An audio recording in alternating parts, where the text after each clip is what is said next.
Afternoon. Welcome to regular council meeting. We're going to begin. Apostolette would like to address council for 3 minutes. Thanks. Good evening, everybody.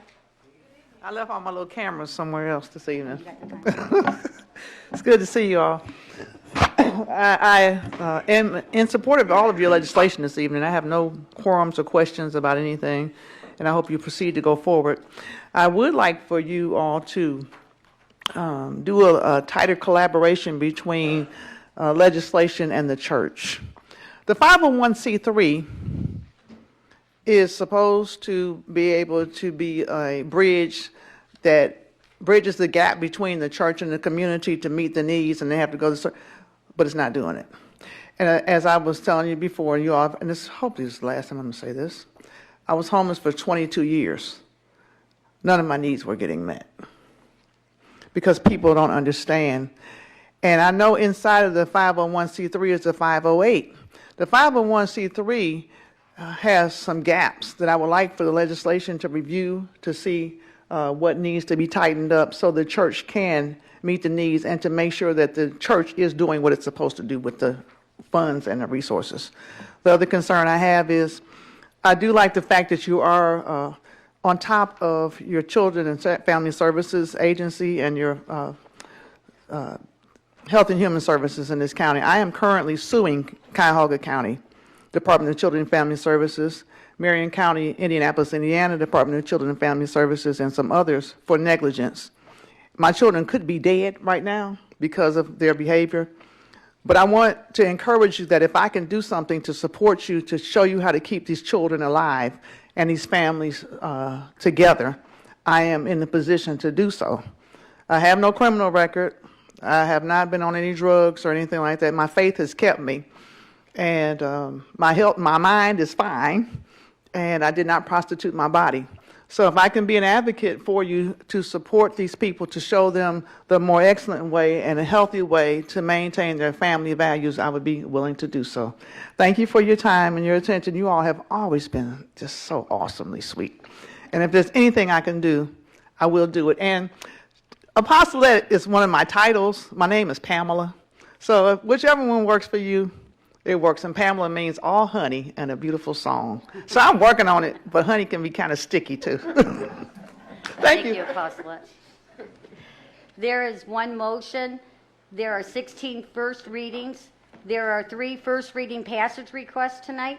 2024-248. Mike Vinay will address council.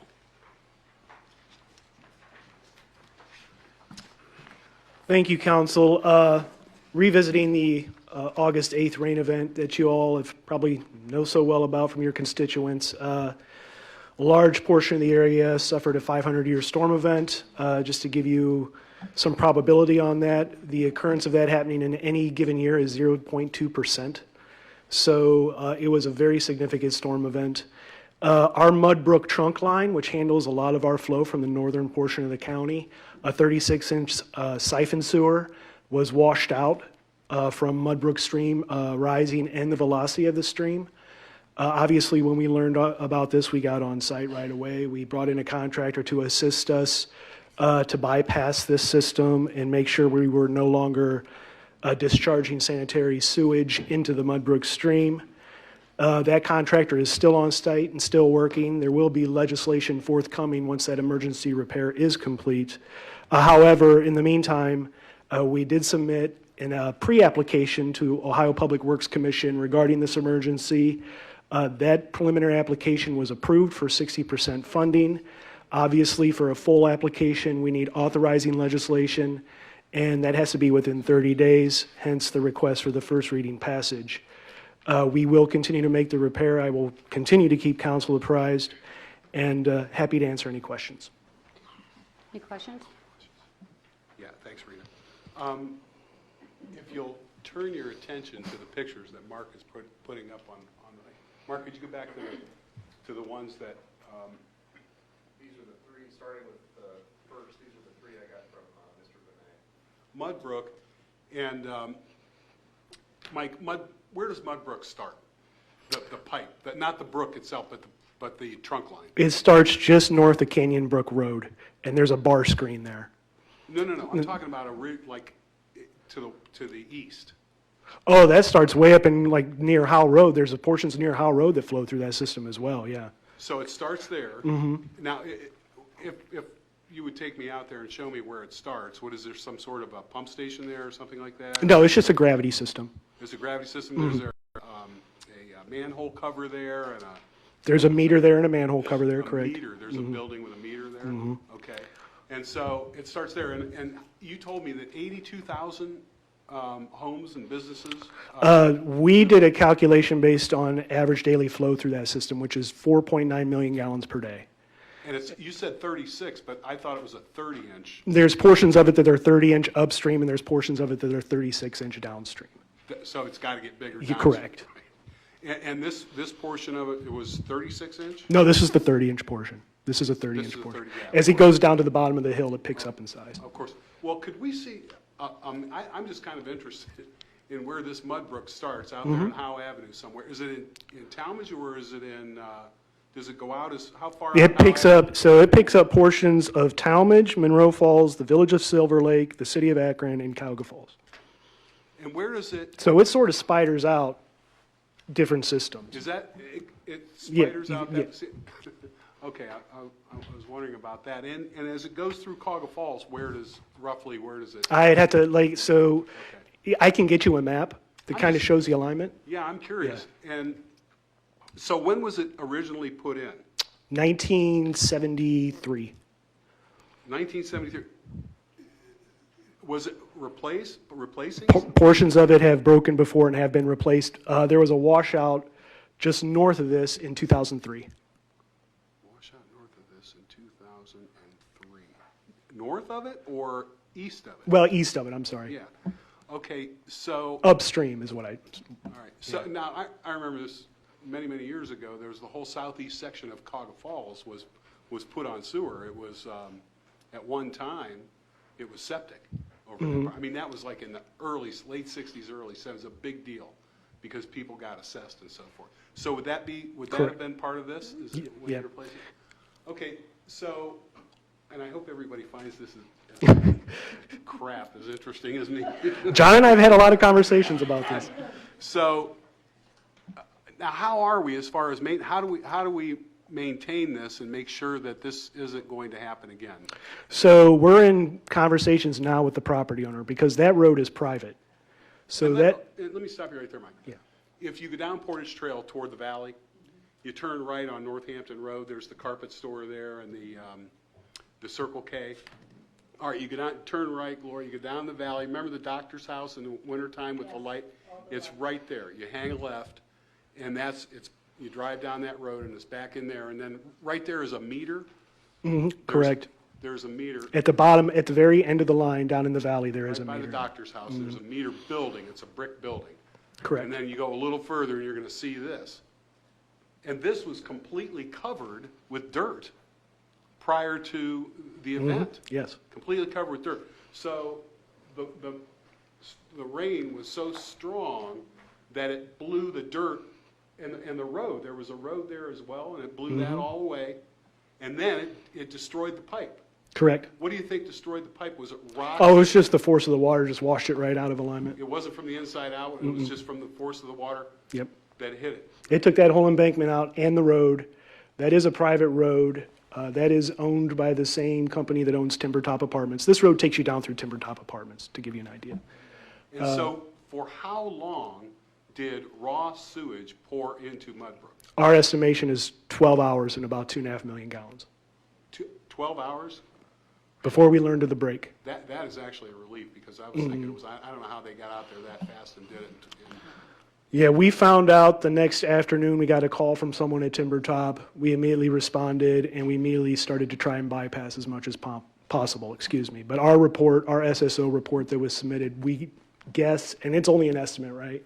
So we think it was about 12 hours. About 12 hours. And then, okay, Mark, is this this picture? Those are the end of history. If you want, That's when it first happened. And that's the one I took? I didn't take that one. That must have been you, John. Okay, that's with an iPhone, so They're not as nice as yours, Mike, I'll tell you, but I don't know if that kind of gives you an idea of the last one with the picture of the black pipe. That kind of gives you an idea of what you stand there and look at when you see it. And so it's going to be $1 million to That's our current estimate, yes. about $1 million to fix it. And that's to replace how many? About 800 feet. 800, but it's not 800 there. So No, so just to give you an idea, since that line is so close to the stream now, we're realigning it further that's- back all to right, avoid, you're telling me that now. to avoid this happening in the And you're future. going to put it on private property? They're going to No, there's room within our easement, Oh, we've got an easement through there? yes, I see. That's why they have to let you back there to correct. repair the thing. And so that's how it sits right now? But it is going to be realigned, that's a temporary flume to maintain flow while they're going to relay the new alignment. Oh, okay, and then Yeah. they'll hook it up so it won't, Yep. okay, that's good. And then you talked about possibly relining at least sections of. Correct. So what we'll do after this is, now this carries a lot of flow, so it's hard to get in there and investigate this line, right? I mean, because it's 4.9 million gallons per day. Right, But we're going to talk with some consultants and see if there's a way to bypass sections of it so we can get a camera in there and take a look at the line I see. and do a conditional assessment of it. And when do you plan on doing that? That would be a 2025 project. 2025, and how much do you think that'll cost? We haven't even dug into those numbers yet, but based on the size of this line and all the bypass pumping that's going to be needed in order to get in there and take a look, it's probably going to be a multi-year project. Wow. And then how many meter stations do we have? Oh, I don't know that offhand, I apologize, but I can get that number for you. I'm just We, curious, I know you know how many pump stations we have. 125. I thought you might know how many meters we have. I believe it's 7, I believe. just- But I could be mistaken on that. Master meters would be 7 from communities we serve and then bill back. Okay, and my last question is, when are they going to start this, and how long will it take? So HM Miller is on site now. All right, they were doing exploratory digging to work out the alignment to move the new line back. So they're going to be on site until it's done, and I think it's going to be about 4 weeks. 4 weeks? They can do it in 4 weeks? And they're going to replace the road, does that $1 million include the cost of the road and the bank? And So we're in discussions with the property owner right now. That's a private road, and he owns the road. don't we have an easement? You said we had. We have an easement, but it's not our road. He put the road in. He put that road in to handle traffic through the Timber Top Apartments. Oh, people actually use that road. Actually use that Kind of a road. dirt road back there. Yeah. So the road is technically the owner's responsibility. We're in discussions with him now. The owner, our initial conversations with the owner is the owner didn't feel like he was in any mood to replace the road or repair the road. Now, how that affects regulations within the city of Cuyahoga Falls regarding emergency traffic and what's needed, I don't know those. But what I will say is, at the very least, we will put riprap back or something to protect that embankment and avoid a further washout I got you. and erosion. All right, thank you, Mike. Thank you, Madam President. Mr. Ford? So just a couple of questions. One, this is private property, you said? It is private property. We have an easement through there for our sanitary sewer. But it's the owner's responsibility? The road is. The road is the owner's responsibility, okay. And you have here that there's a grant that you are seeking acceptance of? Correct. How do you qualify for that grant? It's an emergency-based grant out of Ohio Public Works Commission, so you submit a pre-application, state what the emergency is, the necessity of the infrastructure. They review that, then they approve the pre-application, and then we need authorizing legislation from council approving our full application, which that is why we're here tonight. And you can use that on private property? It's our easement, yes, it's public infrastructure.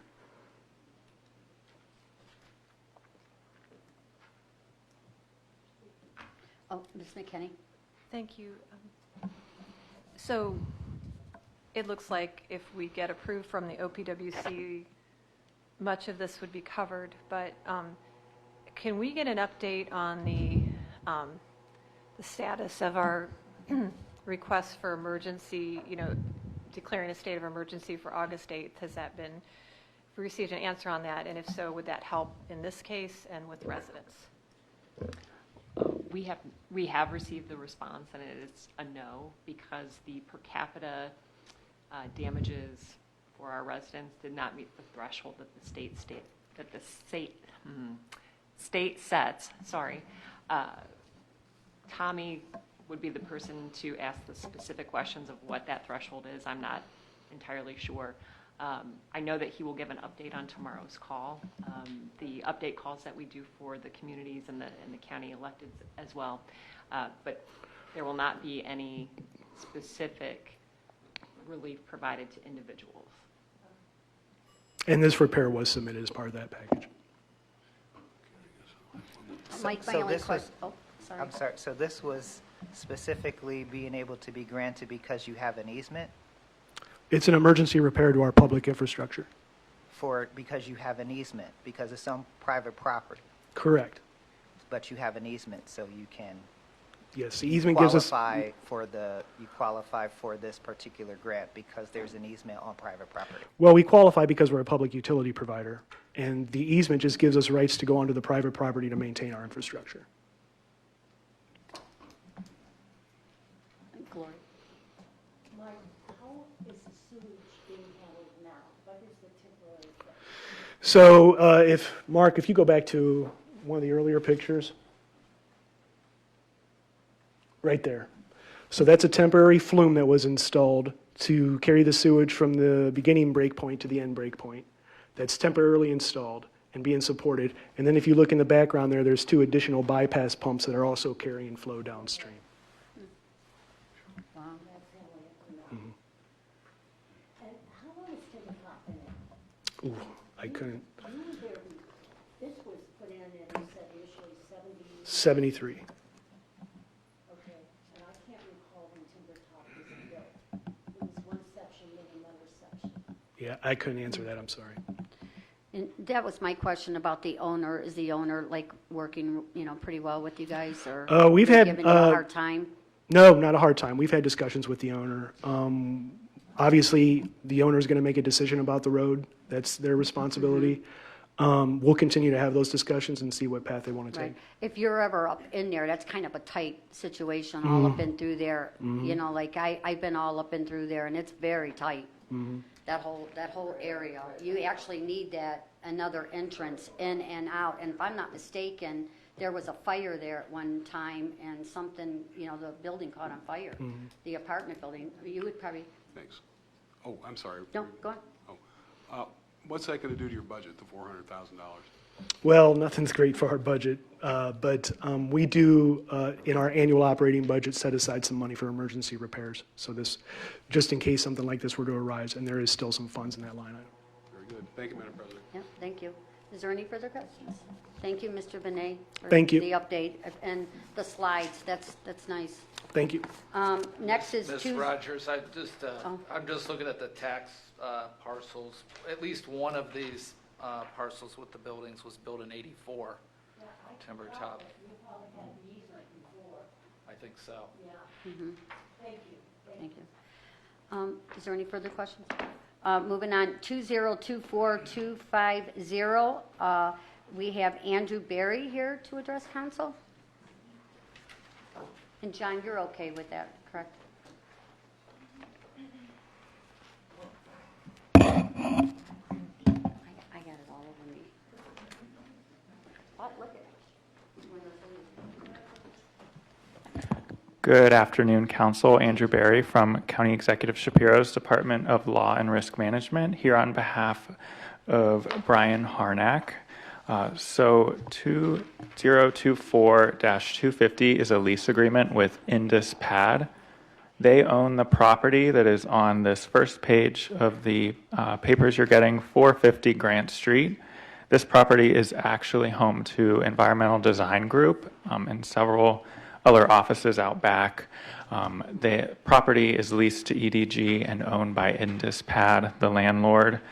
Several months ago, our office, in coordination with the Board of Elections, approached EDG and then were connected to the landlord to execute or to inquire if they'd be willing to assist with early voting in placing a ballot drop box on their parking lot, which is adjacent to the Board of Elections campus. They were very gracious in working with us, and their landlord has been very accommodating in working with us. We finalized details of the lease agreement last week or the week before and are bringing it before you to execute. We hope for the renovations to the parking lot to begin on the 16th, which is in 1 week, which would be give a few weeks lead time before early voting would start. And I would invite Lance, Pete, and Renee up as well if they have anything they would like to add or any questions for you all. Good evening, members of council. Thank you. I don't think there's anything that I need to add in particular, but happy to answer any questions that you have. I have quite a few. Okay. Given Secretary LaRose's directive on Friday, which will now require a whole host of folks to potentially actually come into the board to turn in their ballot in person rather than utilizing a drop box, can you explain how you're going to use signage and also provide a pedestrian walkway that could accommodate someone with disabilities if they can no longer use a drop box without signing an affidavit? Sure. So just kind of all around with the project that's in front of you. For the EDG perspective, they do show an ADA walkway, just to kind of touch on everything here. They do show an ADA walkway in case somebody is eligible under this new directive to still hand deliver their ballot and they don't have a vehicle, so if they happen to get dropped off by a bus or something, there is an ADA walkway there. As for our building itself, our 470 and 500 building are both accessible for ADA eligible citizens to be able to get into our buildings. I think the biggest impact is going to be more vehicles taking up parking spots that follow this directive where they cannot use the drop box, that they would actually be coming into our parking lot, parking, taking up a parking spot for an extended period of time we did not expect, to be able to walk their ballot into our building to fill out the attestation form. Can you speak a little bit, though, to like how you're going to communicate to the voter since the drop box will now be removed from the building? Like, because the average voter has no idea this directive exists, Yes. right? And so they're going to pull into a sign where there's a drop box. And what is that going to communicate to them? So there will be signage that is a part of this project that maybe Renee can expand upon a little bit further as to traffic patterns changing and where the drop box would be located at the EDG should this lease get executed. So we would have signage for that. We will do a social media push. We were actually working with the executive's office this past week. We got a follow-up meeting tomorrow to utilize as much media and social media exposure as we possibly can to push that the drop box would be moved one building north of us. We'll have to obviously incorporate some messaging as to this new directive that just came out a little over a week ago as well. And then will you have designated spots in your parking lot during the high traffic time for folks who maybe are driving a loved one who doesn't, think a lot about our elderly. Sure. Because they will have to, you'll have to bring them now to probably either deliver in person or some way like that. Yeah, so we'll have, all of our campus between 470 and 500 will be available for any voter to use for the parking. We'll also have overflow lots at the Folk Art Hall, which is a part of University of Akron, as well as UARF. They've offered up 2 parking lots as well. We'll have a shuttle running between those overflow parking lots as well as our 470 and 500 buildings. So if for some reason voters came into our campus, could not find a parking spot, they would have to go around the block, but then we would be able to accommodate them from that parking spot to be able to get them to our building. And we'd be able to go from there. Anybody else have questions? Bethany? I think it would, it might be a good for Renee, and do you have this map, the second page of it?